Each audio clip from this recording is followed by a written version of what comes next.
Hello, welcome back to my channel. ഞാൻ video ഒക്കെ ചെയ്തിട്ട് ഒത്തിരി നാളായി. അച്ചുക്കുട്ട സ്കൂളിൽ പോകുന്നതുകൊണ്ട് ഭയങ്കര ബിസി ആയിപ്പോയി. അപ്പം അത് എനിക്ക് മടിയാണ്. പിന്നെ ഞാൻ ഒത്തിരി നാളായിട്ട് പെൻഡിങ് വെച്ചേക്കുന്ന ഒരു വർക്ക് ആയതുകൊണ്ട് ഞാൻ ചെയ്യുന്നതേ ഉള്ളൂ. എൻ്റെ അച്ചുക്കുട്ടിൻ്റെ ഒരു നല്ലൊരു ഉടുപ്പായിരുന്നു. 3-4 വട്ടം ഇട്ടതേ ഉള്ളൂ. പക്ഷെ അതിനകത്ത് ചായക്കറി എനിക്ക് കാണാൻ പറ്റുമെന്ന് അറിയത്തില്ല. ചായക്കറി ആക്കി. അപ്പോൾ ഇതിനകത്തൊരു ഫാബ്രിക് പെയിൻറ്റ് ചെയ്യണം എന്നൊക്കെ ഞാൻ വിചാരിക്കുന്നത്. ഞാൻ ആദ്യമായിട്ട് ഫാബ്രിക് പെയിൻറ്റ് ചെയ്യാൻ പോകുന്നത്. അപ്പം നമുക്ക് ആദ്യം ഔട്ട്ലൈനൊക്കെ വരച്ചിട്ട് ചെയ്ത് നോക്കാം. ഓൺലൈനിൽ നിന്നൊരു ഡിസൈൻ എടുത്ത് വെച്ചിട്ടുണ്ട്.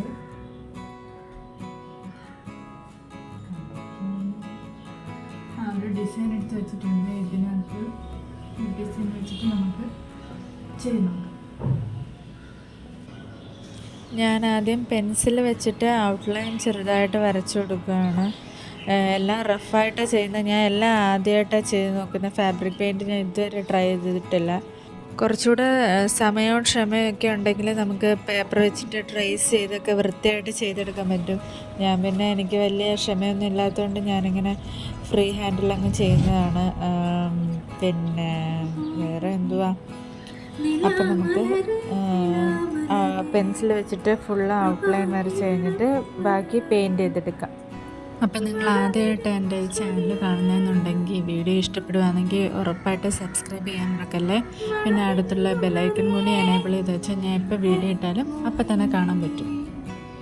അപ്പോൾ ഒത്തിരി അങ്ങ് കോൺട്രാസ്റ്റ് ആവാതെ ഒരു പർപ്പിളാണോ ലാവൻഡറാണോ ഇത് ആ ഒരു കളർ എടുത്തിട്ടുണ്ട്. പിന്നെ അതിൻ്റെ കൂടെ ബ്ലാക്ക് ഔട്ട്ലൈനും കൊടുക്കാനാണ്.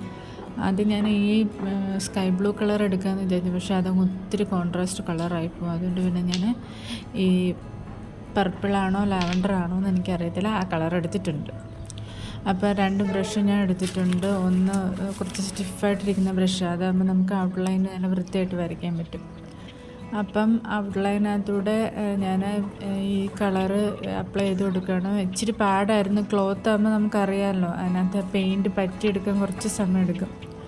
അപ്പം നമ്മൾ എല്ലാ ഡിസൈനകത്തും ഈ കളറ് അപ്ലൈ ചെയ്ത് കൊടുക്കാം. അപ്പോൾ നമ്മൾ ഈ ഡ്രസ്സിനകത്തൊക്കെ ഫാബ്രിക് പെയിൻറ്റ് ചെയ്യുമ്പം നമ്മൾ പ്രത്യേകം ശ്രദ്ധിക്കണം. അടിയിൽ ഒരു ന്യൂസ് പേപ്പറോ എന്തെങ്കിലും കട്ടിയുള്ള എന്തെങ്കിലും സാധനം വെച്ചിട്ട് വേണം നമ്മൾ പെയിൻറ്റ് ചെയ്യാൻ. അല്ലെങ്കിൽ താഴത്തെ ഡ്രസ്സിനകത്ത് ഫുള്ളായിട്ട് പരക്കാനുള്ള ചാൻസ് ഉണ്ട്. അതുകൊണ്ട് ഞാൻ വലിയൊരു കട്ടി ന്യൂസ് പേപ്പർ വെച്ചിട്ടാണ് ചെയ്തത്.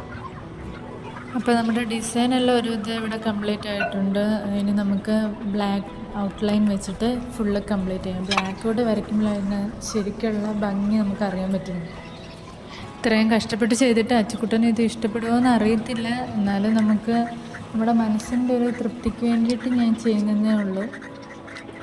അപ്പോൾ എൻ്റെ ഈ വർക്ക് നിങ്ങൾക്ക് ഇഷ്ടപ്പെട്ടോ ഇല്ലയോ എന്ന് താഴെ കമൻറ്റ് ബോക്സിൽ ഒന്ന് കമൻറ്റ് ചെയ്ത് പറഞ്ഞേക്കണം. എന്തെങ്കിലും പോരായ്മകളുണ്ടെങ്കിൽ ഇനി അത് ഇമ്പ്രൂവ് ചെയ്യാൻ വേണ്ടിയിട്ടാണ്. അപ്പം നമ്മളിവിടെ യൂസ് ചെയ്തിരിക്കുന്നത് ഫാബ്രിക് പെയിൻ്റാണ്. ഫാബ്രിക് പെയിൻ്റ് എന്ന് പറഞ്ഞ് മാത്രം വാങ്ങിക്കുക. വേറെ പെയിൻറ്റുകളൊക്കെ വെച്ച് തുണിക്കകത്ത് വെച്ചിട്ട് പിന്നെ വാഷ് ചെയ്ത് പോയിട്ട് പിന്നെ പറഞ്ഞിട്ട് കാര്യമില്ല. അപ്പോൾ ഫാബ്രിക് പെയിൻറ്റ് അതിൻ്റെ പുറത്ത് തന്നെ എല്ലാ ഇൻസ്ട്രക്ഷൻസ് അവർ എഴുതിയിട്ടുണ്ട്. 24 hours കഴിഞ്ഞിട്ട് നമുക്കിത് റിവേഴ്സിലിട്ടിട്ട് അയൺ ചെയ്യണം. അത് കഴിഞ്ഞിട്ട് 72 hours കഴിഞ്ഞിട്ട് നമുക്കിത് വാഷ് ചെയ്തെടുക്കാം.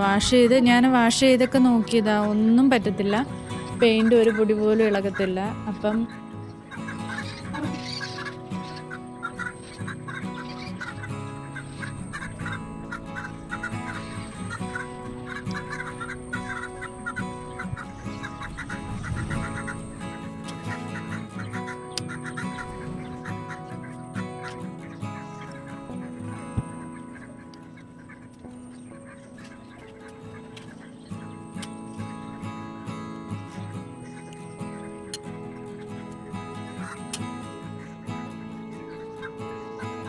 ഇപ്പം എനിക്ക് വരയ്ക്കാൻ അറിയാൻ വയ്യാത്തതുകൊണ്ട് ഇങ്ങനെ മേക്കോ എന്നൊക്കെ ഇരിക്കുന്നത്. പക്ഷെ നല്ലോണം വരയ്ക്കാൻ അറിയാവുന്നവരൊക്കെ ഈ ഫാബ്രിക് പെയിൻ്റൊക്കെ ചെയ്ത് ഇങ്ങനെയൊക്കെ എടുക്കുകയാണെങ്കിൽ നല്ലതല്ലേ.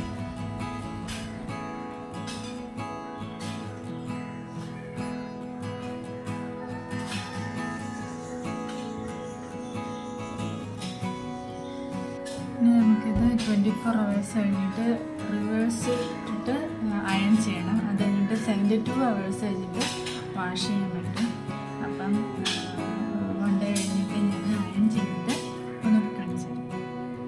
അപ്പോൾ ഇന്നത്തെ വീഡിയോ എല്ലാവർക്കും ഇഷ്ടപ്പെട്ടെന്ന് വിചാരിക്കുന്നു. അടുത്തൊരു വീഡിയോ ആയിട്ട് പിന്നെ കാണാം. Tata bye bye.